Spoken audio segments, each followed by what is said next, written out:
Assalamualaikum warahmatullahi wabarakatuh. Selamat pagi anak-anakku semuanya.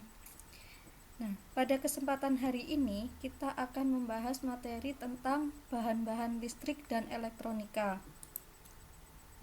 Bahan listrik dikelompokkan menjadi beberapa bagian sebagai berikut ini. Yang pertama yaitu bahan penghantar atau disebut juga konduktor. Yang kedua, bahan penyekat atau bisa disebut juga dengan isolator. Yang ketiga, bahan setengah penghantar atau semikonduktor. Yang keempat, bahan magnetik. Yang kelima, bahan superkonduktor. Yang keenam, bahan nuklir. Dan yang ketujuh, bahan khusus, yaitu bahan yang untuk pembuatan kontak, untuk pembuatan sekring dan sebagainya. Kita akan bahas satu persatu. Bahan penghantar atau konduktor, yaitu bahan yang menghantarkan listrik dengan mudah. Bahan ini mempunyai daya hantar listrik atau electrical conductivity yang besar dan tahanan atau electrical resistance yang kecil. Nah, sifat dasar dari konduktor ini adalah daya hantar listrik, yaitu kemampuan dari konduktor dalam menghantarkan arus listrik yang melewatinya. Jadi, arus listrik yang mengalir dalam suatu penghantar selalu mengalami tahanan dari penghantar itu sendiri. Besarnya tahanan tergantung dari bahan, luas penampang, dan panjangnya penghantar tersebut. Nah, besarnya tahanan ini dinamakan dengan tahanan jenis. Tahanan jenis dapat dihitung dengan rumus sebagai berikut. R sama dengan Rho kali L per A, di mana R sama dengan besarnya tahanan, satuannya ohm. Rho menunjukkan tahanan jenis penghantar, satuannya ohmmeter. L panjang penghantar dengan satuan meter, dan A luas penampang dengan satuan meter persegi. Sedangkan daya hantar atau conductivity merupakan inverse dari resistivity tersebut. Jadi rumusnya sigma sama dengan 1 per rho, di mana sigma adalah daya hantar dengan satuan Siemens per meter. Sifat konduktor yang kedua yaitu koefisien suhu tahanan adalah kestabilan dari konduktor dalam keadaan suhu yang berubah. Jadi perubahan suhu akan mengakibatkan perubahan volume dan akan mempengaruhi hambatan jenis konduktor. Yang ketiga, daya hantar panas menunjukkan jumlah panas yang melalui lapisan bahan tiap satuan waktu. Yang keempat, kekuatan tegangan tarik. Kekuatan tegangan tarik ini merupakan batas kemampuan dari suatu konduktor pada saat konduktor tersebut ditarik. Yang kelima, timbulnya daya elektromotoris termo. Jadi, dalam suatu rangkaian, arus akan menimbulkan daya elektromotoris termo tersendiri bila terjadi perubahan temperatur. Sedangkan sifat atau ciri suatu konduktor yang baik adalah 1. Konduktivitasnya cukup baik. Yang kedua, kekuatan mekanisnya atau kekuatan tariknya cukup tinggi. Yang ketiga, koefisien muai panjangnya kecil. Yang keempat, modulus kenyalnya atau modulus elastisitasnya cukup besar. Bahan yang biasa digunakan sebagai konduktor antara lain bahan logam seperti tembaga, aluminium, besi, dan sebagainya. Emas, perak itu sebenarnya adalah penghantar yang bagus karena tahanan jenisnya sangat kecil. Tapi kenapa emas dan perak itu jarang digunakan sebagai penghantar? Nah, ini berkaitan dengan sisi ekonomis karena emas dan perak harganya sangat mahal. Logam campuran atau alloy yaitu sebuah logam dari tembaga atau aluminium yang diberi campuran dalam jumlah tertentu dari logam jenis lain yang gunanya untuk menaikkan kekuatan mekanisme. Logam paduan atau komposit yaitu dua logam atau lebih yang dipadukan dengan cara kompresi atau peleburan atau smelting atau pengelasan. Jenis bahan yang kedua yaitu bahan penyekat atau isolator.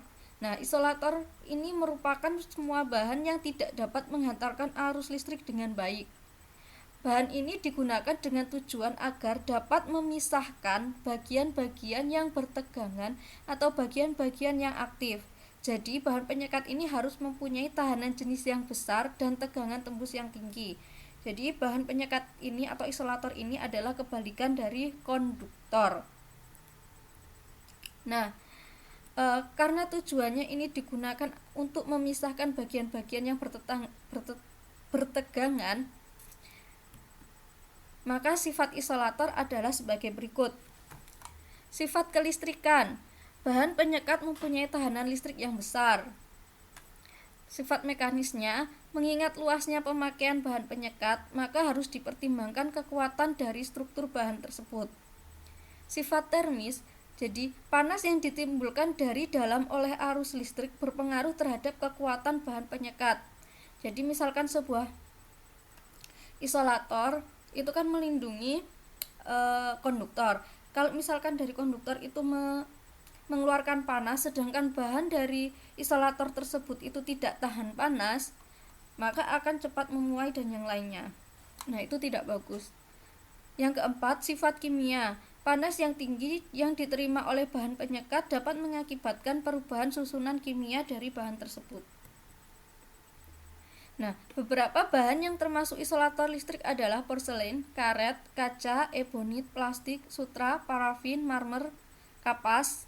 Nah, di antaranya ada juga yang disebut sebagai isolator sempurna yang sama sekali tidak dapat dialiri oleh arus listrik. Isolator sempurna ini contohnya adalah ruang hampa udara. Nah, berikut ini adalah contoh dari konduktor dan isolator. Nah, ini plastik, gelas aqua atau galon, ini merupakan isolator. Kayu, kertas, ini ada emas, contoh konduktor, ada tembaga, seperti ini. Bahan yang ketiga adalah bahan semikonduktor. Adalah bahan yang mempunyai daya hantar lebih kecil dibandingkan bahan konduktor, tetapi lebih besar dibandingkan bahan isolator. Jadi bahan semikonduktor ini sifat konduktivitasnya adalah di antara bahan konduktor dan bahan isolator. Nah, sebuah semikonduktor bersifat sebagai isolator pada temperatur yang sangat rendah. Namun pada temperatur ruang dia bersifat sebagai konduktor. Contohnya adalah silikon, germanium. Bahan semikonduktor ini contohnya adalah dioda, IC, seperti itu. Bahan magnetik adalah suatu bahan yang memiliki sifat kemagnetan dalam komponen pembentuknya. Berdasarkan sifat medan magnet atomisnya, bahan magnetik dikelompokkan menjadi 3 bagian, yaitu diamagnetik, paramagnetik, dan ferromagnetik. Bahan yang kelima yaitu bahan superkonduktif. Bahan superkonduktor. Nah, bahan superkonduktor merupakan bahan material yang memiliki hambatan listrik bernilai 0 pada suhu yang sangat rendah. Nah, di sini raksa akan menjadi bahan yang superkonduktor apabila pada suhu 4,2 derajat Kelvin. Terus timbal akan menjadi bahan superkonduktor apabila pada suhu 7,2 derajat Kelvin. Nah, contoh-contoh lainnya ada di bawah ini. Selanjutnya, bahan yang keenam adalah bahan nuklir. Bahan nuklir sering dipakai sebagai bahan bakar reaktor nuklir.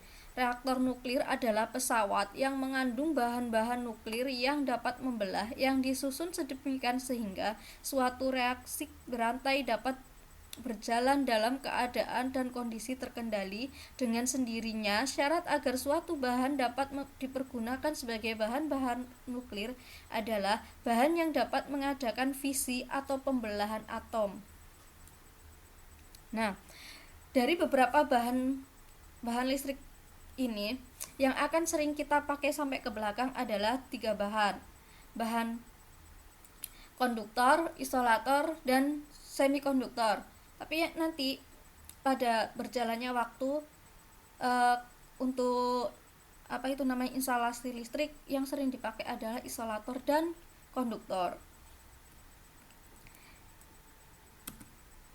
Nah, tugas untuk kalian di rumah adalah perhatikan bahan-bahan listrik di sekitar rumah atau bahan-bahan di sekitar rumah kalian, kemudian kelompokkan apakah bahan tersebut masuk ke dalam bahan konduktor, bahan isolator, ataukah bahan semikonduktor.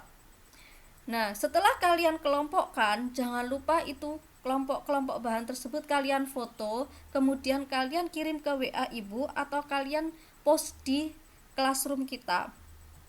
Oke, sampai di sini materinya hari ini. Wassalamualaikum warahmatullahi wabarakatuh.